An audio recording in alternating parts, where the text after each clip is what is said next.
This is Business Rockstars from the NASDAQ market site in Times Square. I'm Jeannie Yerman, and my guest is Alan Tisch. He is the CEO and founder of Spring. Nice to see you. Thank you so much for having me. Excited to be here. Well, it's great to have you here. So, Spring is what? You tell me. It's about retail, it's the world's largest online fashion and beauty destination. So we work with about 2,000 brands, and our consumers, which are predominantly millennial females, have access to about 3 million products every single day. Okay. I know, it's a lot. It's a lot. That's like just overwhelming to wrap the brain around. And we are going to get into the details of the business in just a bit. Before we do, though, just want to get a sense of, how is it that you came to start this business? Where did the idea come from? I think, it definitely was not one of those things where I was walking down the street and light bulb and all of a sudden it happened. I think for me, prior to Spring, I was working in another e-commerce company, and think back to 2012, we had all been spending lots of time on our phones, but it was mostly social networking, messaging, and we weren't yet buying, right? And it was still the early days of e-commerce. Amazon was continuing to grow, and there was a problem. Myself, many of my friends, we were struggling to shop on our phone, and we said, how do you find the products that you love when you go to Soho or Fifth Avenue or a mall, and how do you recreate that experience on the phone? And I think when we started talking to friends, families, and just others, we realized that there was an opportunity because there was a void and no one was filling it. And at that point started saying, maybe there's something here, and it slowly ramped up over time. It wasn't like, I woke up one day and said, we need to go do this, as much as it was, really thought about it, said, I want this, others want this, and then we went and created it. So did you always imagine that you would lead a company? I think it was always something that excited me, but at the same time was scary.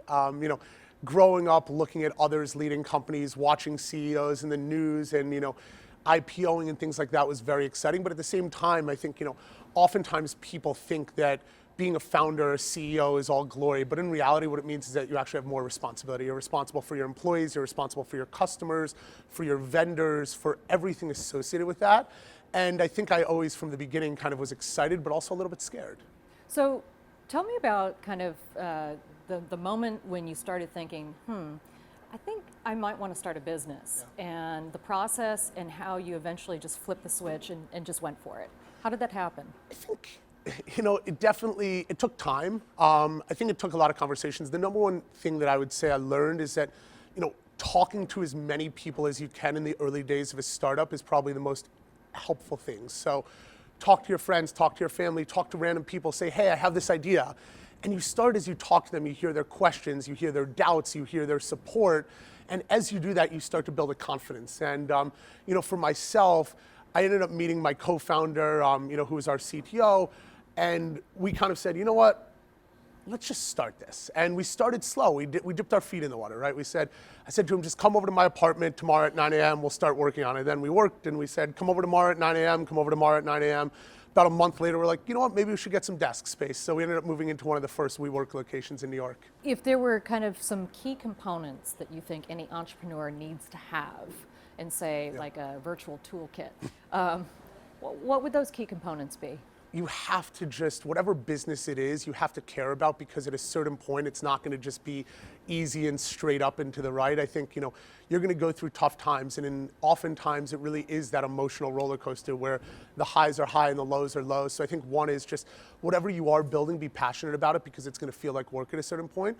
I think the most important skill set, though, is not anything tangible as much as it's being able to find the right people and recruit and attract the right people. And you'll come to realize very early on in a company that you can never build something yourself, that ultimately, no matter how amazing your vision is, how smart you are, how good your strategy is, if you're not able to motivate and inspire the team around you to actually see that vision through, you'll go nowhere. And there are a lot of great ideas out there that fail in execution. What do you feel like your staff is most responsive to when you say motivate? What's kind of like what are some of your strategies? And listen, the workplace is changing by the day, right? If you look at the workplace in the 90s to the early 2000s to today, it constantly changes. And I think today, what people want is autonomy. People want to be given a huge problem and say, here's a really hard problem. Now go figure out how to solve it. And I think if you go back 20, 30 years, a lot of cultures were, very, here's what I need you to do. Whereas today, I think the right way is to say, here's a problem, now go and solve it. But you have to accept that oftentimes, people are going to be given responsibility that they've never had before, and it's a learning experience, and we grow together. So an average work week, what is that like for you? What does it look like? How many hours are you working? Are you working weekends? Is it always on your mind? Are you kind of out like trying to enjoy a drink and yet you're still thinking about the business? Yeah, I would say this, no work week is the same, no day is the same. In terms of number of hours, God only knows, I don't count. There's different types of work, right? A lot of my job, if I'm to look at it and think about where do I actually spend my time, I think there's a large portion of my time which is spent meeting with the team, recruiting, focused on the people aspect of things. There's a substantial period of time that's focused on kind of strategy. Then there's a portion of time focused on business development. How do we get brands on the platform, new partners, investor management, things like that. So some of that happens in the office, but a lot of the thought and meetings and calls that are happening, in Asia or in California are happening all the time. So, there are days where I'm working at 10, 11 o'clock at night. There are days where I'm showering at 6 a.m. and thoughts run past my mind. So, work is not something that I call work as much as it's, this is part of my life and something I'm doing. After 5 years of running this business, and looking back to when you first started, what's the one piece of advice that you would give yourself? Early on, when you have this idea, all you want to do is rush. You're like, I have this idea, we need to make it happen, we need to move fast. And what oftentimes that means is you're like, I need a software engineer, I need somebody to run marketing, I need this. And you just say, oh, I think this person's great. And I think the one piece of advice looking back on it that I would give is to take time to find the best people, because that's all that really matters at the end of the day. This is Business Rockstars from the NASDAQ market site in Times Square. We'll have more with our guest, Alan Tisch, in just a minute. This is Business Rockstars from the NASDAQ market site. I'm Jeannie Yerman, and my guest is Alan Tisch. He is the CEO and founder of Spring. Let's just recap what Spring is all about. Sure. It is, it's the largest online fashion beauty destination. And you guys don't do, it's not just clothes and beauty, right? It's now you guys are into house goods? Yeah, about 95% of our sales come from fashion and beauty. So even though there are some electronics and gadgets and some furniture and stuff on there, I think, our core focus is fashion and beauty, and that's why customers come to us. And your target market are about 80% of our customers are millennial females. Right. So you mentioned there are 3 million products. Yeah. How in the world does a person sort? Like how do you make that kind of an effective platform for somebody to shop? Sure. So I think what we're trying to do is really both implicitly and explicitly understand what customers are looking for. So one of the things we've been really successful at is when customers sign up for Spring, we ask them what their sizes are. So therefore, when you search for products, you only see the items that are available in your size. What we're also doing is looking at, what are the price points that you're shopping in? What are the colors, the styles, the certain brands you have an affinity towards? And we're using that to be able to tailor make the search results and what you're seeing and your emails and all of the communications that go to you.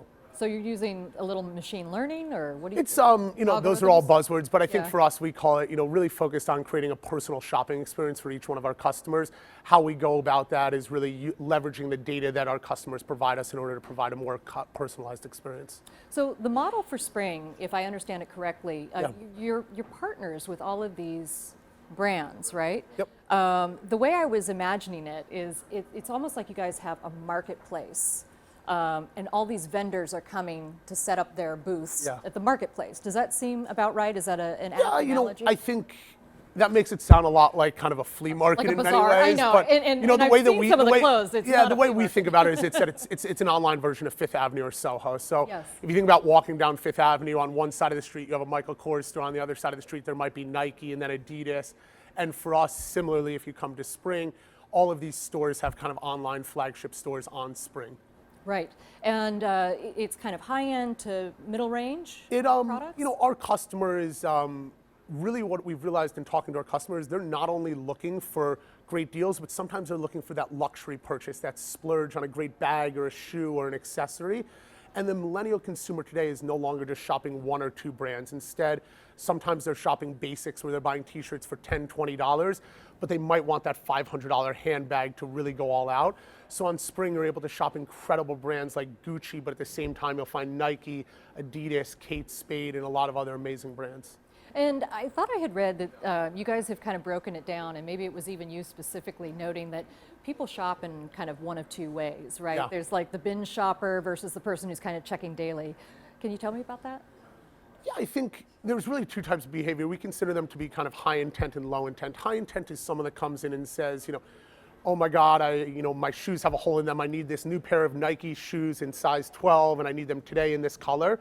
Then there are people that aren't looking for something. They don't need something, but they want entertainment. That's that customer that's just walking down Fifth Avenue and they're like, oh, that's interesting in the window. Let me jump into that store. So for us, about 80% of our business is the high intent consumer, and that's very much so a search, browse, refine customer. About 20% is discovery, and they're oftentimes looking for content and to find things that they didn't know they were looking for. So what is the biggest challenge for this specific business? What do you find? Yeah, I think the biggest challenge today is that retail broadly is shifting by the minute, right? Foot traffic to retail stores is down. You see malls and department stores closing by the day. And what that means, if you really play it out, is that oftentimes these malls and department stores are getting extremely discounty. And the reason for that is that they're struggling to survive. They're in a fight with each other for survival.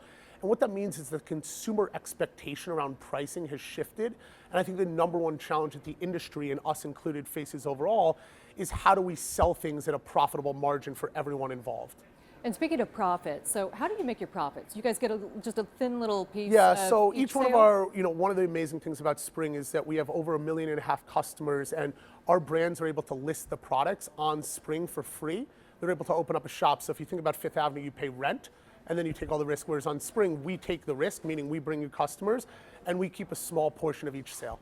So, thinking about this business, it's clear that you are very passionate about it. I mean, Thank you. I can feel the love for this business.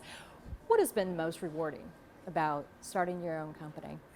I know it's a consistent theme, but for me, it's really been people-based. We've had, I think there have been about 7 people that have left Spring to start their own companies, and seeing others grow into roles. We've had a number of people that joined our team as in the customer service and have now transitioned into incredible opportunities.